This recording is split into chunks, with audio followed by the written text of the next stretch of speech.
So welcome everyone. On behalf of the Patrick J. McGovern Foundation, it's a pleasure to be with you all today. My name is Hazem Mahmoud. I'm the Director of Data Solutions at PJMF.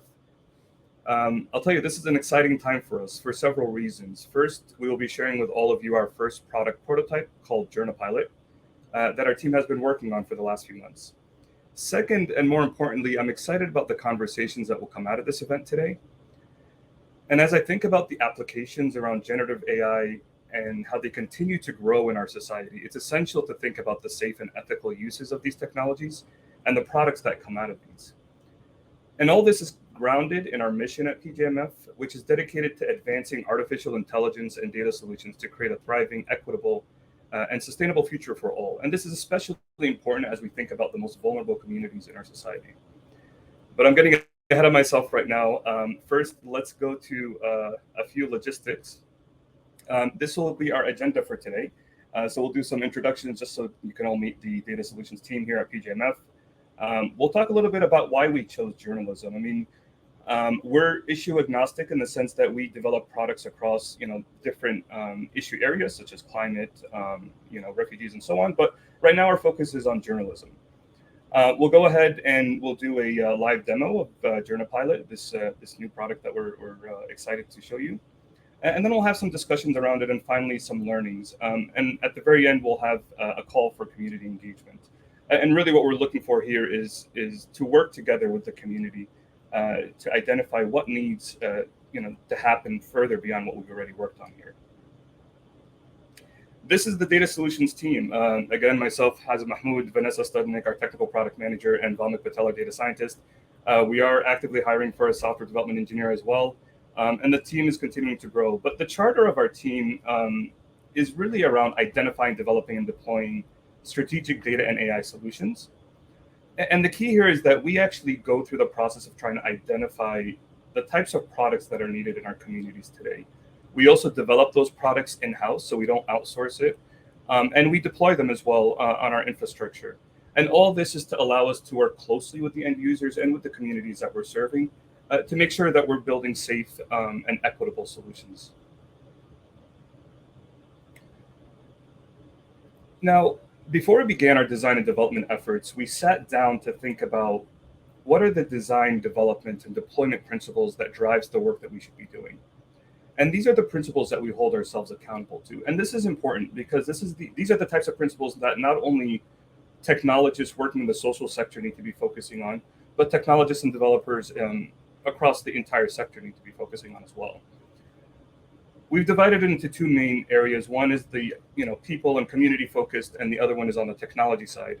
But the very first one there, it really is grounded in our IDEA framework. IDEA stands for inclusion, diversity, equity, and accessibilities. And this is something that's driven by this concept of values-based technology that our CEO, Vilas, has alluded to several times, by including input from the communities that tech is designed to impact throughout the entire process. The second thing is we build products. We build products for people and communities and not just for the sake of products themselves, right? So we design and develop to address the needs of the end users and the communities that they serve. Safety and security are obviously very important, but also the appropriate use of the products that we develop are just as important. These products may be potentially used in a harmful way, and if so, how do we protect against that? Finally, transparency is a key element here, and you'll see this come through in several elements of our demo today. But in order to hold ourselves accountable, we need to be transparent to the end users that are using our products. Transparent about how the technologies work on the back end, what data we collect, and for what reasons we're collecting that data, and so on. On the other side, again, when it comes to the technical or the technology side of the design principles, open source is a critical element here. We obviously are going to be open sourcing all of our products, but broadly, it's more about the idea of open collaboration, right? And that's essential for advancing, protecting, and making tech accessible. And we need to make sure that the output of our efforts is available to everyone, really, at the end of the day.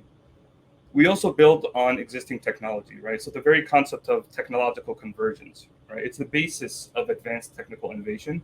And we could only accomplish what we do today in an efficient and impactful way by building on existing technology. And then hopefully making our technology and our products available for others to build on as well. The idea of a scalable design is also critical here. So a solution that is effective only if its impact benefits a large number of people, obviously, right? So it needs to be able to scale. But we initially design and build for a specific use case. So, in our planning, we should accommodate for a scalable architecture. And this would require us to think about not only addressing the current problem, but attempting to understand where that problem might reside 2 or 5 years from now. And then designing a solution, of course, that can get us there. At the very end, there's, of course, the agile framework that we use to ensure that we stay organized and coordinated in delivering on our goals. And Vanessa will share more about that later on.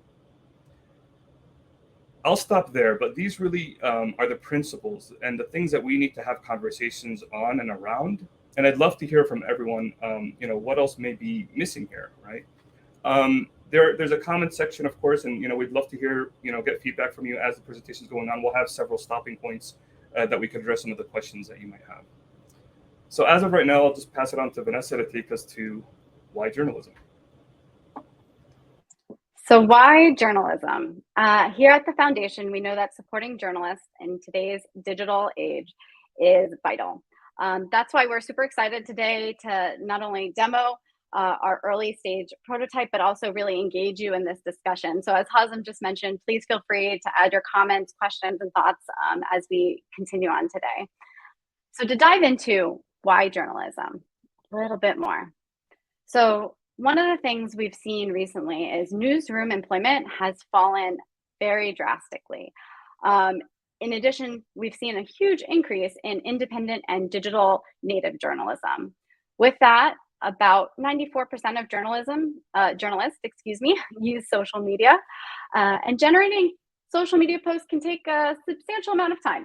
I don't know if anyone is like me, but drafting a one-pager versus drafting some social media posts, equally as time-consuming, right? The smaller the content, the more refinement it takes. And so the idea here is let's help journalists minimize the overhead of their job and help them excel in the areas that they are here to support their local communities. So with that, we ask ourselves, more personas? What about journalists? So we definitely want to inspire independent freelance journalists to do local reporting. There are a lot of understaffed regions currently across the states, and we want to make sure that we are empowering local communities and doing good. And so with that, we are very, very excited here to kick off our JournaPilot live demo with Valmic. So looking forward to handing it off to you. Thank you so much, Vanessa. So, and thanks to everyone in the audience for being here. Vanessa just mentioned why we chose journalism as a field for our first product and why we are building this product that basically creates social media posts for journalists based on any story or article that you've written. But the first thing that came to my mind when I heard about this idea is why not use LLMs directly? Why can't a journalist just go to ChatGPT, enter their story, ask for a tweet to promote that story, and use that directly? So few things that our product currently offers, few advantages over just doing it ourselves are, the first thing is streamlining the entire process. So if you imagine if you're using ChatGPT to write social media posts for you, you have to take your story, go to ChatGPT, ask for a Twitter or an X post, and go back to Twitter or X, make your post, and go do the same thing for Facebook, LinkedIn, or any other platform that you're using. So with JournaPilot, everything is streamlined. You have one page where you can enter your story, the link to your story, generate the post, and share it from right there and then. So that's the first advantage. The second big thing is prompt engineering. We've put in a significant amount of effort to figure out which prompts work the best for this task. How do you ask ChatGPT to generate that answer for you? And then it's not just the prompt, right? Because we are using APIs from these LLM providers, there's many other parameters on the back end that we can adjust to give the best possible results. And that is something, if you just go to ChatGPT or Anthropic's website, you're not going to get those options. So there's more ways to change those parameters. And then this whole process of prompt engineering and defining the parameters, it's not a one-time thing. All of these LLM providers are constantly updating their models, and with each update, those values change slightly, or it could change drastically based on the update. So we always make sure that we are using the best possible parameters and prompts to achieve these results. And we don't do this for just one LLM model. We have multiple different LLM options available. So, based on your preferences, you can generate this post using whichever one you want, or you can try multiple LLMs on the same page and then choose which one produces the best result for you. And then lastly, this is something that we are currently working on, and we plan on putting this out in the next couple of our major releases. So this thing is a custom LLM model. Now, all these LLMs, Llama to ChatGPT, they are designed to do a million different things. There's so many different uses for them. But what we want to do is we want to take these models and build on top of it through these processes known as instruction tuning or fine tuning. And we want to get a model that's specifically designed to generate this social media post. So, not something that sort of does everything. We want something that's specifically for this task, so that we can get even higher quality responses from these models. So, and all these things that I've talked about are just sort of current or features that are going to be added soon. Towards the end of this demo, I'm going to talk about some of the features that we have planned for the future. And please add your comments in the chat if there is any other thing that you think will be very helpful, in any other feature that would be very helpful for this product. Now, I just wanted to share some details around the product. So I mentioned multiple LLMs. Currently, we have ChatGPT 3.5 and Claude from Anthropic added as LLMs. We do plan on integrating Llama 2 in the near future.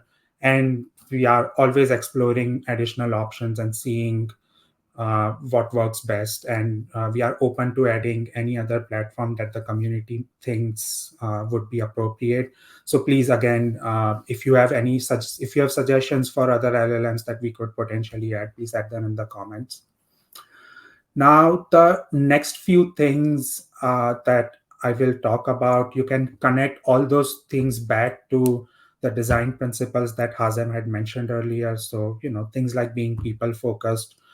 Of course, with this product, it's going to be free. We are not working with a profit motive. We want to build products. We want to build features that are best for the people that we are trying to serve. And we are not going to build features just for the sake of it or because it looks cool. We want to make sure that there is utility for the people that we are trying to serve. Next, in terms of security and best practices, we have a very thorough internal review process, and we make sure that we are using best practices throughout our application, whether that be on the front end, back end, or with how we store data.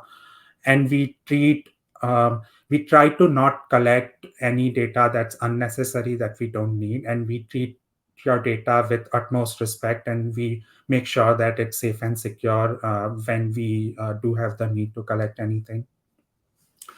And as and when we share our product, you'll see that we have all the basics covered, like using SSL on our website and other things like that.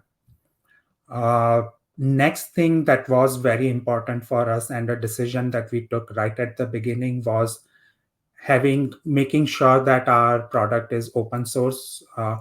Currently, our GitHub code is not live. It's not public yet. It's just something we need to we need to work on cleaning it a bit and making sure it makes sense for people when they see the code. So just adding comments and adding more documentation around it. But it will be live in the next few weeks, and it'll definitely be live before we do the full production release of our product. And we ensured that we are using containerization for our application. We use AWS for everything we do, but it was very important for us to be cloud agnostic. Uh, and so everything that we've done, we've used Docker images for all the different servers that we have. And the whole idea is that basically, because it's open source and because it's containerized, anyone else can take our code.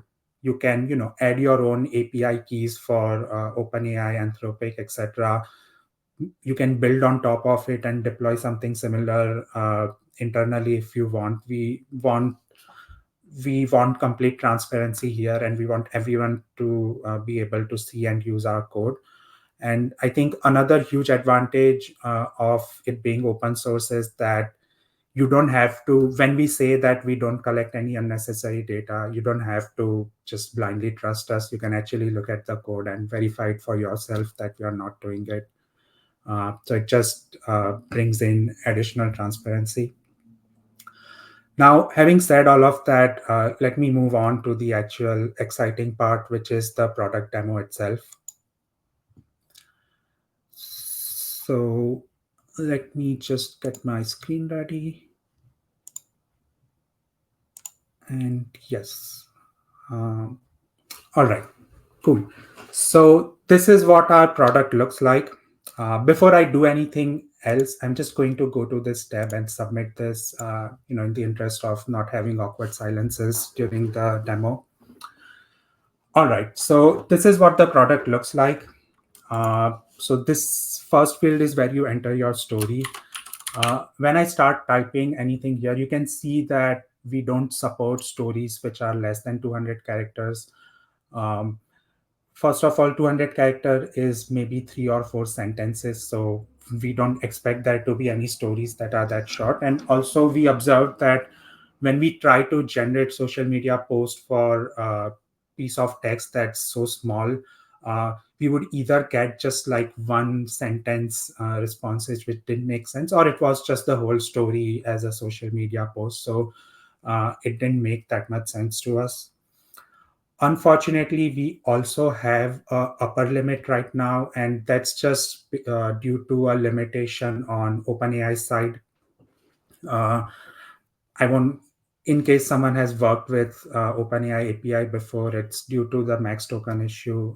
But anyways, it's a limitation on their side, and we are actively working on getting around that, or at least making the limit so big that it would cover most articles. Even right now, I think it covers most articles. But anyways, even if, let's say, you wrote a long form article that's tens of thousands of words, you can still just choose to add the first 5 or 6 paragraphs in our prompt, and based on our experiment, it still generates a good story. It still generates a good social media post for that story just based on the first few paragraphs. So it should not be a huge limitation, and we are working on getting around that. Next is with link. So you can share your link to your article with us if it's already published, and it'll be added to the Twitter post and all of that. But you can also choose not to provide a link to us, and we'll just generate social media posts, but it wouldn't make sense, that much sense, than sharing directly from there. But in case you are using like Zoho or Hootsuite or some application like that to manage your social media, you can just generate the post here and then schedule your tweets, Facebook post, LinkedIn post, etc. on that application if you choose to. As I said before, we have 2 options, which are OpenAI ChatGPT and Anthropic Cloud. It says beta right here, and I'll talk about it a bit later on why it says beta. And then in terms of platform, right now we have support for Twitter, LinkedIn, and Facebook. You can choose to generate all 3 of them at once, or you can choose to do them one by one, or just do 2 of them if you don't use, let's say, Facebook, for example. So you can choose to do that however you want. Um, Now, the reason I ran this third tab in advance was because it does take some time for it to generate results. On an average, I would say it takes about 30 seconds if you are generating all three of those results at the same time. And it's more like, Twitter on an average takes 6 to 7 seconds, and then LinkedIn and Facebook are more like 12 seconds each. Uh, so this is something, it's just a limitation on these LLM side. They do take some time to generate responses. But we have few tricks up our sleeve that we are going to implement, and we expect the time taken to generate all three posts at once to go down to, at least go down by 40% or maybe even half of what it is currently. So that's an additional improvement that you can expect in the future. Um, so the twit we I wanted to talk about the Twitter responses in particular because we did face some challenges when it comes to Twitter. When we first started experimenting and then using ChatGPT to generate Twitter posts, it never would generate Twitter posts which were less than 240 characters within Twitter's limit for a single tweet.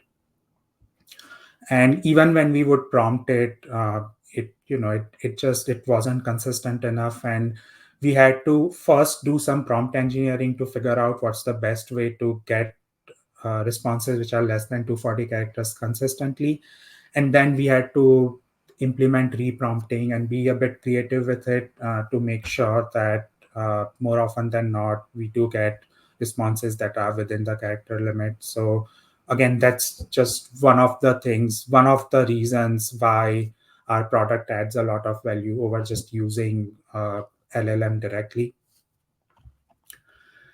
Now, as you can see, this particular post was generated using OpenAI, and then this one was generated using Anthropic Cloud. Now, the reason we say it beta right here is because we've done preliminary testing to make sure that the responses we get are optimal, but we haven't done our full suite of testing on it. This is a very recent addition to our product. We've done a lot of testing with ChatGPT, and we feel confident about the result that it produces, but with Anthropic we still need to do a bit more work. So I suggest caution whenever you are using LLMs for anything, irrespectively. Even if it's not our product, if you are trying to do some other task using ChatGPT, I think you should be very cautious and not use those results directly for whatever you are doing. You should, if you are getting information, you should still conduct independent research just to validate what responses you get. And for tasks like this, you should read through the generated post before actually posting it. Uh, but with Anthropic Claude, I would say use extreme caution if you are using this product until we remove it out of beta, just to be very careful about it. Uh, One thing that I did want to point, which is just something I noticed while doing it, uh, I it from what I've seen from my experiments, ChatGPT is much more likely to use emojis and hashtags compared to Anthropic. As you can see, it never uses emojis. I think out of like maybe 50, 60 articles that I've run, seen it use emojis maybe once or twice. And another thing, the responses tend to be on the larger side usually when it comes to Anthropic. Um, And I also wanted to share. So this is the tab that I ran at the start of this demo, and I just wanted to share. Of course, it's an LLM, so it's not going to be consistent. As you can see, the text is slightly different. So a lot of times, if you see if you see a response and you just don't quite like it, but you still want to stick with the same LLM, if you generate the results again, you will get different results, and that might fit in more. But also, it's not going to be wildly different. So if you have major issues with what was produced, or if you want something that's very different, then it's probably better to just use a different LLM altogether. So yes, that's all I wanted to cover with the demo section. Now I would go back to the slides, and I'll go back to the slides and talk about some future features that we have planned for. And again, please add your comments in the chat if you have any suggestions on features, or if you've tried doing any of these things, and if you have feedback for us on it. It'll be great. We love to get feedback, even if it's not positive all the time. We really appreciate it. All right, now talking about the future features, I've already talked about adding additional LLM options and the custom instruction tuned LLM, so I won't go into details regarding that. But we also plan on adding individually tuned LLM. Now, this is something that this is a feedback that we got from the journalist community. Uh, there was a journalist that we were in contact with and who suggested like this is something that they want. Now, what I mean by individually tuned LLM is an LLM that is tuned to you, the end user. So different journalists, different people have different styles while using social medias. Maybe some people like to use too many emojis and slang words, etc., while some people are always like to be super formal and have perfect grammar all the time. So the idea with individually tuned LLM is that uh, you come on our platform, you share some of the articles that you've written and the corresponding tweets that you've used in the past. You share that data with us. We'll take your data and we'll fine tune our model so that it generates responses that are as similar to your personal style as possible. So this was a feature that was requested, and this is something we are excited to work on in the future. Of course, it's not an easy task. It's going to be challenging, but I think it does add a lot of value. So we are excited to work on it. Next thing is incorporating tonality, which kind of ties back to what individually tuned LLM, but it's still different. Like even if let's say you're a normal journalist and you covered many different topics at the same time. Now, when you are writing about something serious that might have happened, of course, you want to use very formal tone, and you don't want to use emojis, etc. But on the other hand, if you are writing about the Barbie and Oppenheimer movie, probably okay with using emojis in there and using slang words. So I think incorporating tonality is also very important. So, just formal and informal is a very basic separation of tonality. I'm sure categorization of tonality, we can probably add like 5, 6 different options. And again, this is something we would welcome feedback on what kind of tones what kind of different tonality options that we should have in our product. But this is something, again, that we want to add to our product. Next thing is around multi-tweet thread support. It's relatively small feature compared to the other things we've discussed, but from my observation, a lot of journalists, when they're promoting their articles, they usually do a Twitter thread going over different points in the article, and that's something we want to add support for as well. So currently you can only sort of generate one tweet and tweet that over, but I think it's going to be important to add support for this. And how we do that is by first creating user accounts. So as some of you might have noticed, currently We don't have user accounts on our, so there's no like login, sign up, etc. But that's the first thing that we are looking to add, and uh, that should be live in the next few weeks. We are already working on it actively, and the idea is, there is like a lot of configuration that's possible, a lot of settings you can use. We, as I said, we want to include tonality. So all these settings, if you have a user account, you can store those settings, so you don't have to choose every time. Also, it allows us to, once we have user account, it allows us to sort of, if people are comfortable, store the previous queries and the responses generated, so you can sort of go back and see the previous queries that you've done. And what it also allows us to do is implement full social media integration. So right now you must have seen that there are there is a, we have share buttons, and then that basically opens up a new tab where you can share the social media post. But we want full social media integration with, something like Zoho would provide, which is you just press a button and then it will create that post for you. You don't need to worry about like a new window opening and posting it there.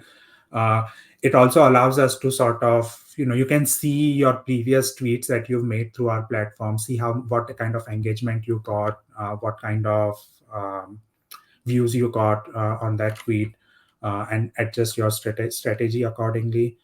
uh, and doing things like multi-tweet thread, etc., is going to be very simple once we have full social media integration. So that's something, that's a big priority for us as well. um, Now, in terms of accessibility improvements, so already, we've tried to keep as many accessibility things in mind as possible. But we are not perfect, and we want to uh, make more improvements to it. So, things like ensuring our color scheme is, it works for people who are colorblind, and they are not locked out of our product just because of the colors we use. That's just a small example. I see a question in chat about expanding to other languages, and that's something we definitely want to do. And that's going to be a big focus for us over the next few months as well. Uh, of course, there is we are limited. We cannot add languages which don't have an existing LLM, but all of these publicly available LLMs already support many languages, so we'll definitely add those languages in there. And then maybe like very far down in the future, uh, we might add languages that are not as commonly supported by these LLMs as well. But yes, we definitely plan on adding more language options to our product. And then the last thing, just a small thing I wanted to go over, was performance improvements. Like I mentioned, just, with the responses we get, again, just for any technical people in the audience, the three, if you are generating three posts at the same time, we are not doing async requests right now because of some rate limitations on the LLM side. But I think we can get more creative and decrease the time it takes to get a response as well. And then, that its performance improvement is going to be a continuous thing. We'll always focus on it and try to make it like as good as we can. So yes, these were all the future features that I wanted to go over. Now I know there have been quite a few questions in the chat, so uh, we will take a short break from talking and try and answer some of the questions that you have in the chat. Thank you, Valmik, for the demo. That was wonderful. We have quite a few questions queued up from the audience. So let me just get that first question ready. Hazem, for you. Hi, former journalist here. I'm aware of some media companies mandating in corporate policy that their employees must post all news information, including social media posts, without the use of AI. AI is explicitly banned. How do you plan on working around or with some of those policies? Yeah, that's a great question, and thank you for asking that. And I think that's one of the first things we heard when we were talking to journalists. Actually, is that AI, for several organizations, several news organizations, they actually have AI completely banned, as you said. And one of the things we did as a part of this product that Valmik demoed is the idea that users have the ability to still modify the content, right? So the content is being generated as a suggestion, but the journalist at the end of the day still has the ability to modify that before being posted. Now, obviously, there are a lot of concerns these days with AI and with the potential misuse of AI, and those are very, very warranted concerns, and these are things that we have to keep in mind as we're developing these products that utilize AI, to make sure that we're addressing those concerns. So really, it's about understanding why they're banned and what we can do to address any of those concerns. And at the end of the day, it's about utilizing AI for the benefit of people in the communities, and that's kind of our guiding principle. If there is potentially some harm that might come out of it, then that's definitely not something that we would want to ever engage in, of course. But it's an excellent question, and I don't know if we have a full answer on how do we work around or with some of those policies. All that we can do is just continue to understand the concerns from the community and try to develop features that will help address those concerns within the products that we have. So hopefully that answered your question there. Thank you for that. Another question I see here in the audience is about, do we plan on expanding to other languages? And as Valmik covered in the future features, we will be expanding to additional languages. And going back to our design principles and idea framework, both of these things are both our design principles within regard to our idea framework are very important to us, and being able to expand to additional languages is very key to this. So we're very, very keen on this. If anybody in the audience has any recommendations or languages that they would like to see implemented sooner, please drop it in the comments, where we would love to hear your feedback on that, with prioritizing all discussions here and ongoing are super welcomed and encouraged. Next question, we kind of covered this, but just in case there are any audience members that maybe joined mid-discussion, I'll open it up to Hazem or Valmik to see which one of you would like that. What additional training do you see LLMs need to undergo that is moving you in to introduce custom LLMs? And are you planning on fine-tuning all the LLMs this product offers for users? Yes. So in terms of custom training, like I mentioned the Twitter example, right? Like just, it never stays within the character limit. And a lot of times we have to reprompt it to, sort of tell ChatGPT that, no, your response was more than the characters I asked for. Please make it shorter. And then, it will give us a shorter response, hopefully. So that's just a small thing, right? Like at the end of the day, it's a pretty simple ask. Write me a Twitter post, which is less than 240 characters for the following story, but it's not able to do that. So, and there's many small things like that, in just in terms of quality of the responses, I think we can improve it. So that's the reason for going for a custom LLM. With regards to your second question, with regards to the second part of the question about whether we plan on doing this for all the LLMs that we support, we do plan on doing it for as many as we can. It's a bit tricky. So for example, if we take Llama 2, right? 100% will do it. It's pretty easy to do it. Their model is open source. But when it comes to ChatGPT, it's not open source. There are still ways to do fine tuning and instruction tuning, but you don't really have as much control over it. So we'll attempt to do it for all of them, but it's possible that we might not be able to release we might not be able to release or successfully do it for all of them. And also what's very important for us is ensuring quality of responses. So for example, if we do custom train llama 2, and it's giving amazing responses that are like 100 out of 100 on our score list, then we might choose to not immediately spend resources on custom tuning ChatGPT and rather focus on other features that might be more helpful. So yeah, it's machine learning, AI development. It's hard to say how good or bad it's going to be until you go and actually do it. So yeah, it depends on how our attempts go. But we will try to do it for as many models as possible.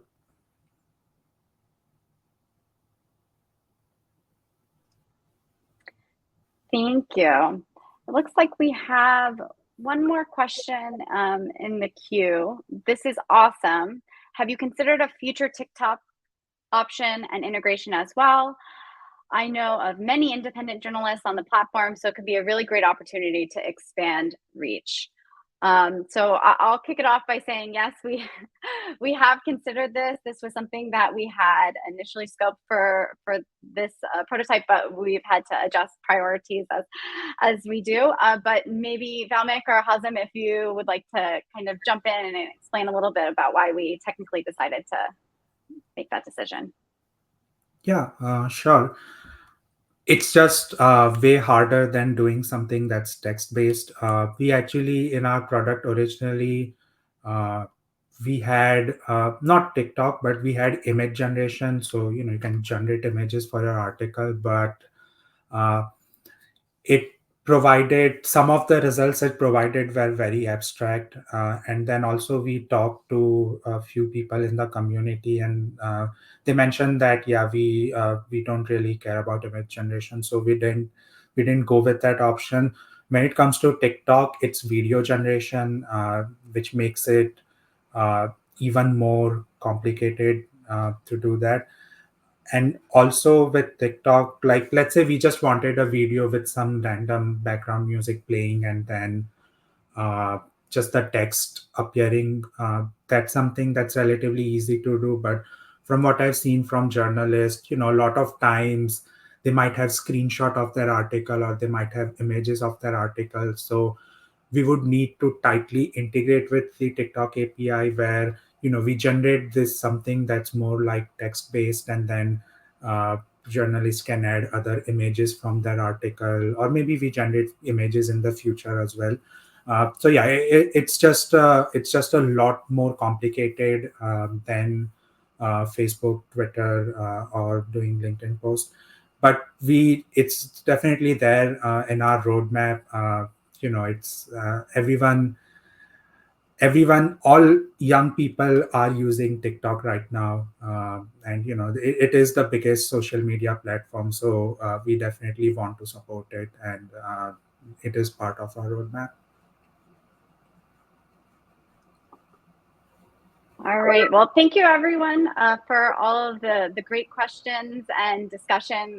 As always, please keep commenting and adding your questions. We're happy to circle back in the future. With that, we would love to share a few of our prototype learnings and additionally request feedback from you all, a call to action for ongoing interaction and engagement. So just really quickly, high level, some of the PM learnings, setting up the agile rituals mid-development cycle. As PMs know, there's quite a few standard agile rituals, and getting them stood up mid-flight is definitely a challenge, but also a fun challenge. With that, some considerations with rapid prototyping.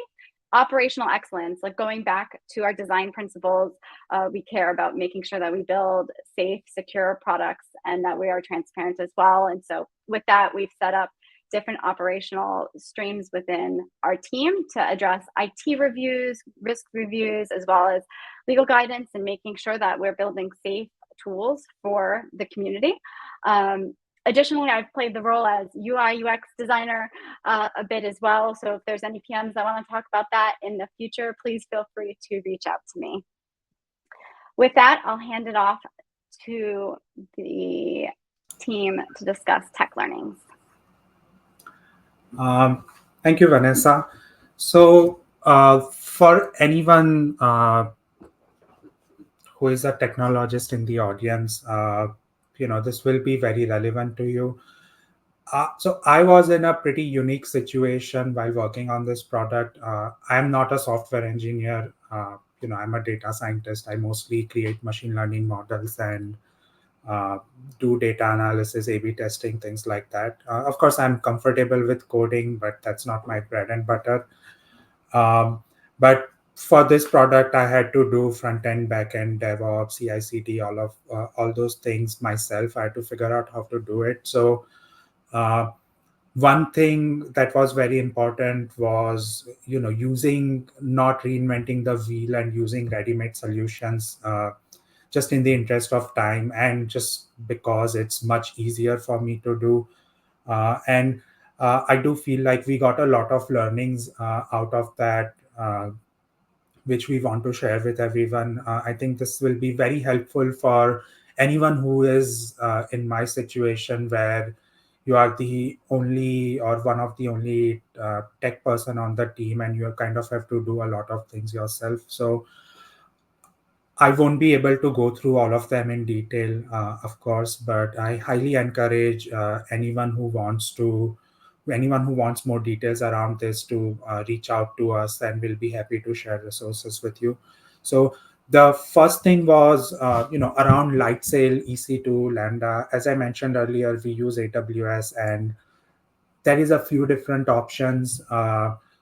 Of course, EC2 versus Lambda is more of a discussion between server and a serverless architecture.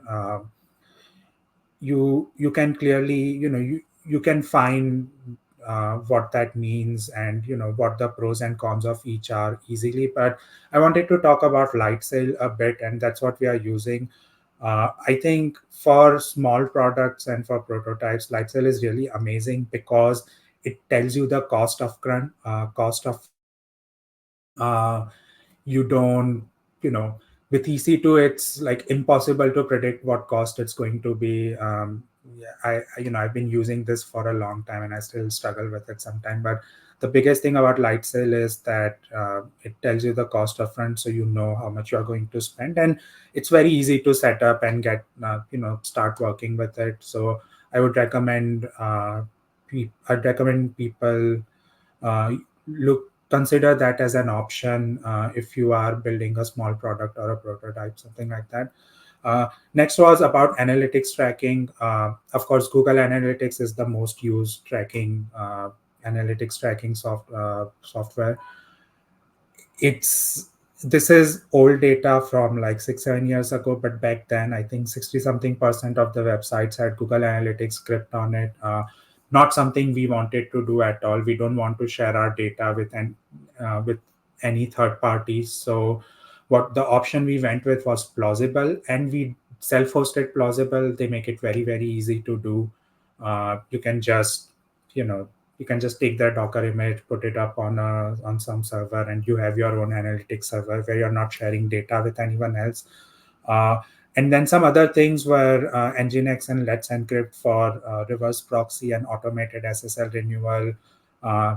Logging to CloudWatch with Lightsail was a bit complicated. And then lastly, CI/CD using GitHub Actions. I know I'm rushing through this, but as I said, we are short on time, and I can talk about each of these things for half an hour. So I'll just stop here now, but please feel free to reach out to our team if you want any more information around these things.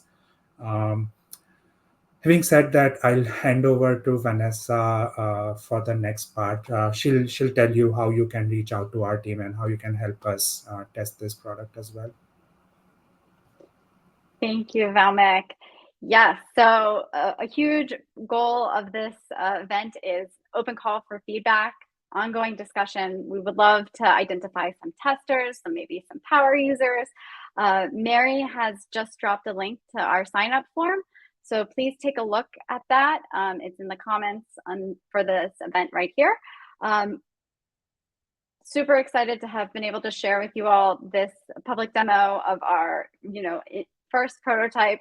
I was super excited to hear what you all have to say going forward. What are you interested in terms of accessibility? Please sign up and we will reach out to you in the coming weeks to engage you in some testing and feedback as well. With that, it is my absolute joy and pleasure to introduce you all to Vilis. Just one second as I adjust.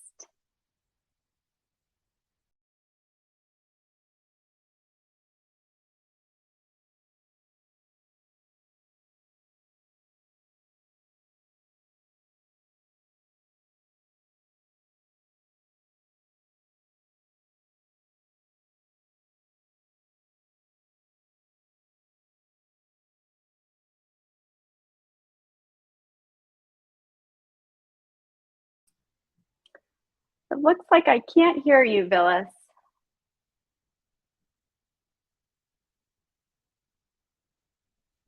Still not. How about now? Yes, I can hear you now. So again, everyone, super excited to introduce you, Vilis.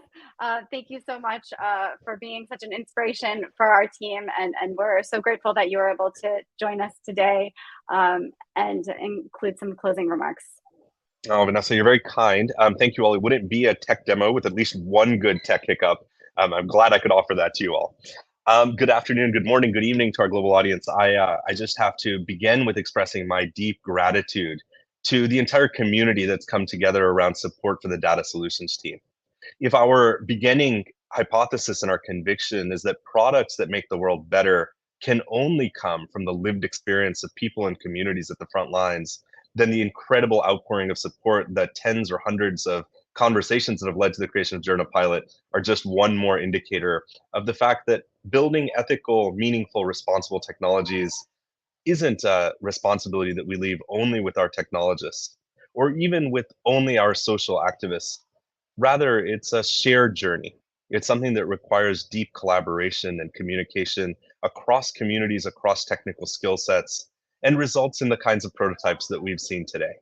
So with that gratitude to our community, let me also acknowledge the incredible team, the support staff, and the folks across organizations that have supported the Patrick J. McGovern Foundation in this work. Internally, our operations team, our incredible IT desk, and of course, Valmik, Vanessa, and Hazem that you've met today. Let me also note that this is just the start of a journey, where today we're excited to demo to you this one implementation. The underlying mandate of data solutions is to work closely with organizations across the world to develop a new mechanism for how we innovate and think about building new technologies for the future. And again, that requires deep integration and close communication. So with the incredible kind of journeys that we're all on, what I will say is an invitation that leaves open future conversation. To know that you can come to our data solutions team and to the Patrick J. McGovern Foundation, not merely because you want to engage with something we're already doing, but because you have that 4 a.m. idea, the thing that woke you up and got you so excited about ways that we might collaborate to make the world a better place for everyone. So we look forward to your engagement. We look forward to your support. And more than anything else, we look forward to co-creating a better digital future with all of you. Thank you very much. And Vanessa, I'm going to hand it back to you to close this out.